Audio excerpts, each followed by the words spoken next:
Alienswarm is probably one of those games that you've played once 15 years ago, maybe got a TF2 hat, and promptly quit mid-match to never return. And while it isn't very relevant nowadays, it's still an incredibly neat piece of video game history, which, as with anything good in life, originates from Unreal Tournament 2004.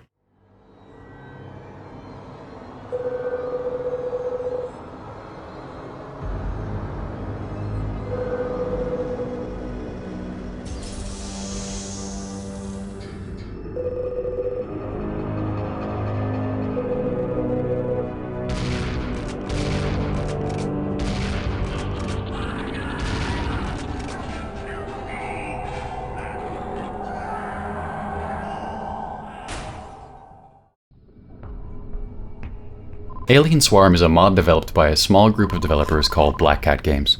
1 to 8 player co-op with 4 different classes. 2 offensive, the explosive specialist, the special weapons specialist, and 2 utility, the medic and the tech, with every class being absolutely crucial.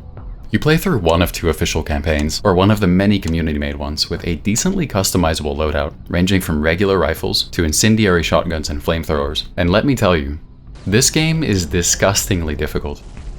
Yeah, part of it is the AI being about as smart as insert group of people that you don't like, but it also feels like you're really not meant to complete any mission on the first go. The default aliens are incredibly fast and can quickly mess you up in numbers. Get too close to an egg? Screw you. Infested. Progress too slowly because the damn bots keep getting stuck? You explode now. Bye. You can take control of the AI when needed, but that takes time. Time that you probably don't have. But Alienswarm isn't just pain and suffering. It's not complicated in its mechanics, it's all intuitive, just very punishing. Yeah, it's difficult, but there's always a solution for you to find. You know I'm a sucker for a good atmosphere, and despite being in space, Alienswarm does really have some of that. Black Cat Games did an amazing job making the whole game feel cohesive. The models, textures, map design, and voice acting together really do make it feel like it isn't a mod sometimes. Sometimes.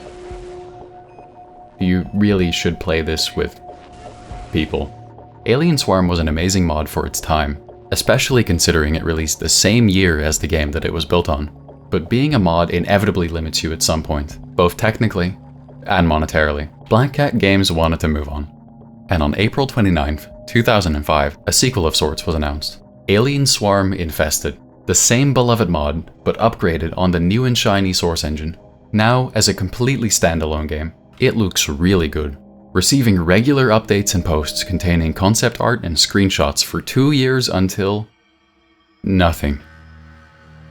Radio silence. Did they give up? Are they working in the background? No one knew. Until July of 2010.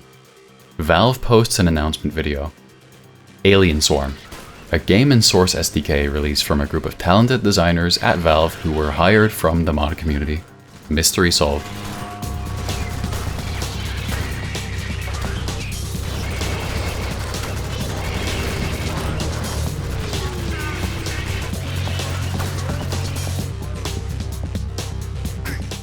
The game was still entirely free, moddable with the Source SDK, and even came with the complete source code.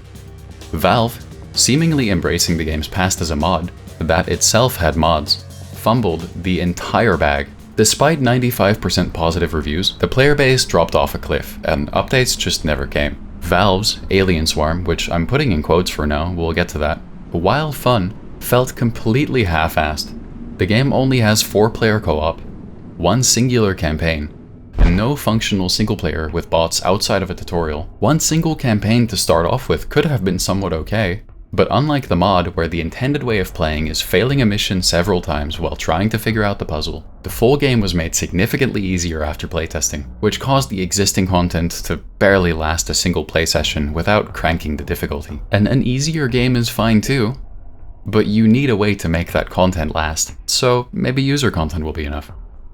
Well, despite making an attempt to allow for modability, the game released just before we got the Steam Workshop, and by that time, the game had already been abandoned and workshop support was just never added. So the game had practically no content, and user content had huge discoverability issues. Look, I love Valve as much as the next guy, and I'm not gonna fully put the blame on them. The game was still predominantly developed by former Black Cat devs. But this is half-assed. Surely if they cared, alienswarm would have gotten the attention that it deserved. Or they could have just even let Black Cat spend some more time on it. It's not clear to me how much of the game was made by Valve. The story of the one singular campaign was apparently made by Valve. But many parts of the lore were already in place since the 2004 mod. Clearly, a lot of development was done since Alienswarm Infested, and these two are not the same game, as Valve's version is quite different, at least visually, and there is a bunch of cut content from earlier development still in the files, including an alien queen. It even has an antlion guard and a pump-action shotgun. And if a non-functional shotgun isn't practically Valve's signature by now, then I don't know what is. And this is a very vague complaint, so if you want to disregard it, go for it. But everything felt a bit less cohesive. It felt closer to being just the sum of its parts than the mod did.